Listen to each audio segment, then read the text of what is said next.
السلام علیکم د قدر وړ لیدونکو په خاص ډول د انلاین ایجوکیشن یوټیوب چینل مینوالو ستړي مشئ خدای دې وکړي چې ټول ښه او جوړ اوسي خدمت اوس د قدر وړ لیدونکو نننۍ ویډیو هم د کمپیوټر صفري زده کړې سره تړاو لري، همدا د وینډوز 11 کورس شپږمه برخه ده. ښه په نننۍ ویډیو کې به موږ تاسو ته د سلیکټ په طریقه باندې غږیږو چې څنګه په کمپیوټر کې په یوه فولډر کې یا په یوه میموري کارت کې یا په یوه ډرایو کې یا په هره ساحه کې څنګه سلیکشن کولی شو، څنګه فایلونه انتخاب کولی شو، په کومه طریقه. ښه نو تاسو ویډیو په قد طرفه تعقیب وساتئ او د سکیپ هڅه مه کوئ. نو اوس په قدرمنو لیدونکو راشو د فایلونو هغه د انتخاب مهمې طریقې ته چې په کومو طریقې سره موږ کولی شو چې فایلونه انتخاب کړو. ښه زه به راشم یو فولډر ته، دلته په یو فولډر باندې کلیک وکړم چې هر یو فولډر وي. زه راځم دلته په همدې فولډر کلیک کړم. ښه دلته تاسو ګورئ قدرمنو لیدونکو موږ که هر کله فایلونه انتخابوو نو موږ په څلورو طریقې سره فایلونه انتخاب کولی شو. دلته خو زما سره په همدې فولډر کې فایلونه کم دي، کیدای شي امکان د ولري ستاسو سره سل یا له همدې هم زیات یا کم وي. ښه نو زه به راشم لومړی همدې طریقې ته، که موږ وغواړو په یوه فولډر کې ټول فایلونه انتخاب کړو، که هغه سل وي یا 50 وي یا 200 وي. نو د همدې لپاره قدرمنو لیدونکو په کیبورډ کې یو شرکټ چې دی هغه کنټرول ای دی. نو تاسو په کمپیوټر کیبورډ کې لومړی کنټرول بټن ونیسئ او بیا به ای پریس کړئ. زه راځم کنټرول بټن نیسم او بیا ای پریس کوم، نو ټول فایلونه انتخاب شول. ښه دا خو د ټولو فایلونو د انتخاب کولو طریقه وه. که موږ وغواړو په یو ځل یعنې په یو وار سره چې څومره فایلونه وي هغه که سل وي که زر وي انتخاب شي، کنټرول پلس ای.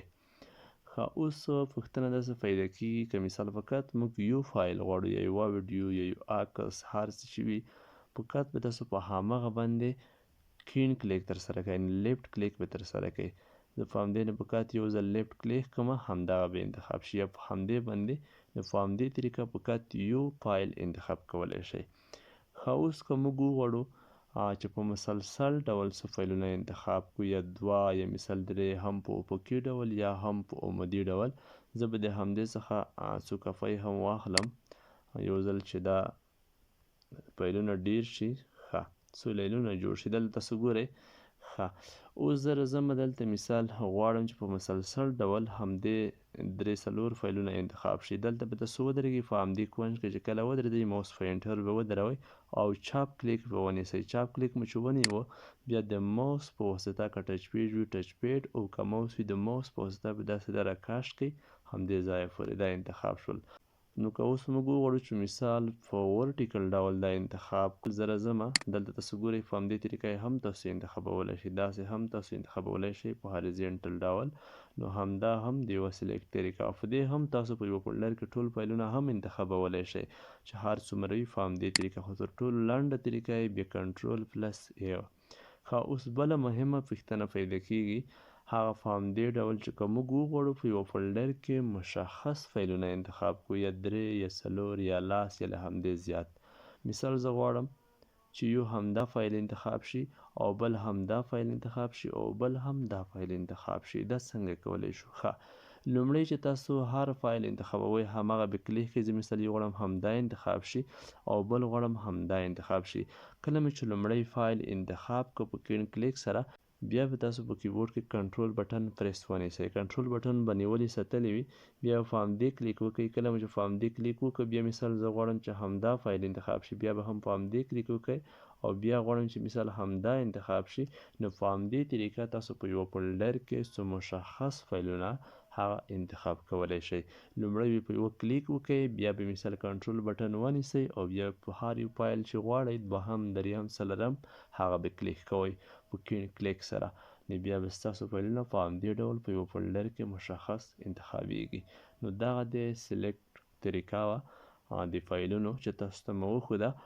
نو تاسو کولای شئ چې په یوه پروګرام په ورډ پروګرام کې هم همداسې وکړئ، داسې په همدې طریقه سلیکشن کولی شئ. زه راځم مثال یو په پروګرام کې هم تاسو ته یو مثال وښیم د فایلونو مثال یا د لیکنې انتخاب. زه به دلته ورډ پروګرام را خلاص کړم. ښه زه راځم مثال ایم ایس ورډ پروګرام زه را خلاص کړم. ښه دلته تاسو ګورئ، زه تاسو ته دلته هم وښیم.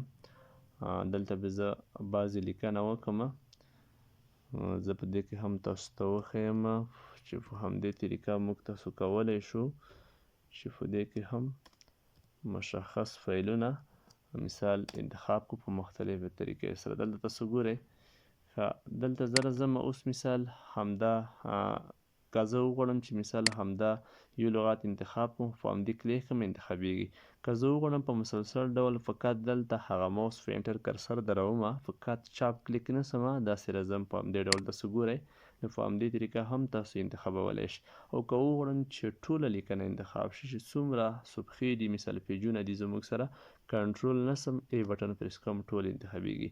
او هغه بله طریقه هم دلته تاسو استعمالولی شئ چې څو مشخص جملې یا څو مشخص لغتونه مثال زه راځم یو د پاورفل لغات انتخابومه همدې وروسته زه کنټرول بټن نیسمه راځم دلته مثال کنټرول بټن نیسم او دا هم زه انتخابولی شم چې کوم لغات زه وغواړم. تاسو دلته ګورئ نو تاسو ولیدل دا لغات هم انتخاب شو داسې بل هم انتخابولی شئ. زه راځم مثال یو بل لغات هم انتخابومه دلته تاسو ګورئ دلته مثال همدغه کوم د یو په نوم لغات چې ده یا دا داسې نور مثال دا به وښیم دا به انتخاب کړم. تاسو ګورئ زه کنټرول بټن نیسم نو همدا هم انتخاب شو. تاسو ولیدل نو په ورډ پروګرام کې په یوه لیکنه کې یا به کوم بل سافټویر کې د ورډ نه علاوه تاسو هم همدا طریقه هلته هم استعمالولی شئ. د فایلونو انتخاب د سلیکشن هغه مهمې طریقې وې دغه ځکه تاسو له همدې سره په مختلفو برخو کې مخامخ کیږئ یا د فایلونو په لیږلو کې یا په رالیږلو کې یا په داخل مثال نورو برخو کې لکه د ورډ پروګرام په همدې کې نو کټ کې فی برخه کې په همدې کې د همدې سره تاسو ډېر مخامخ کیدلی شئ.